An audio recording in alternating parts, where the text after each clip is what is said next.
LinkedIn, good to see you today for this Thursday. Today, it's about my opinion, continuing on for yesterday, about 7-day weeks and what it means for the average business. Well, yesterday I mentioned that we should be changing our shopping hours.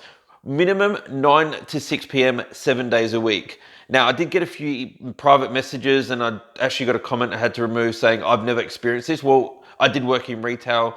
But that was 12, 14 years ago. I know it's changed, but one of the big things that I've noticed is that the world has changed in that time. When I started, when I was 18 or 16, starting my first job working at Franklin's, it was back then, which is now Coles. Working at Franklin's, there was no online shopping. People would come into the store to do their shopping and there was no other way of doing it.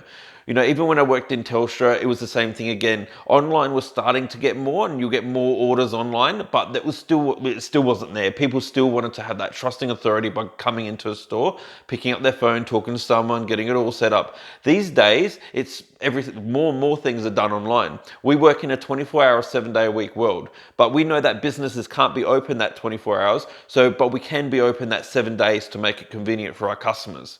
Now, when I say it's 7 days, it does mean it's Saturday and Sunday. No matter what sort of business you're in now, if you're in some sort of customer service or customer facing business, you need to have that level of support on the weekends to be able to facilitate trade. And if you're not facilitating trade on the weekends, you could be missing out to people who are.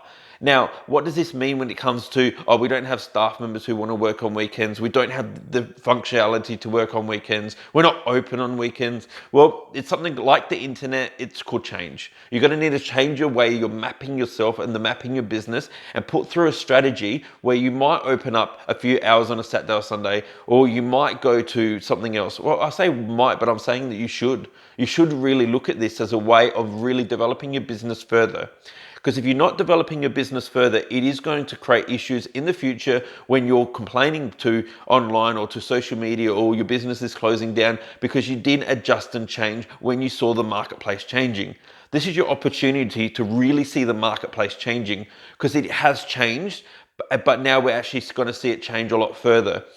As click and collect starts getting more and more popular, people want to be able to go onto your website, buy and collect the next day. There is no reason why you can't do that on your existing website. And if you do have a website and you say, Matt, it doesn't have that functionality, add it in. It's sometimes very easy when we actually look at someone's website, we just add it as a postage option and we change the postage option to say click and collect. And then we'll get them to write in the branch, depending on how many locations you got. But if you've only got one location, click and collect, we'll give you a phone call as soon as it's ready for pickup from our store. And that has worked really well. And it's actually increased sales because it's giving consumers another option.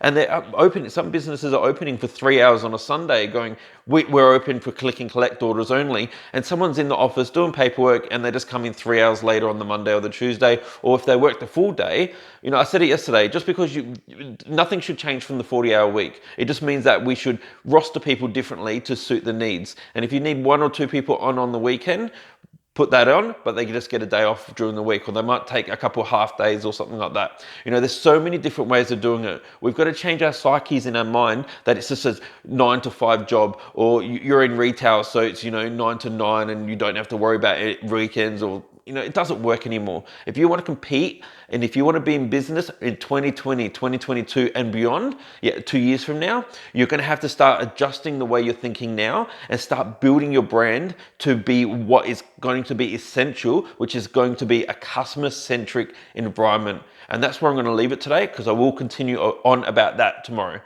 Look forward to seeing you. Any questions, let me know, or please private message me.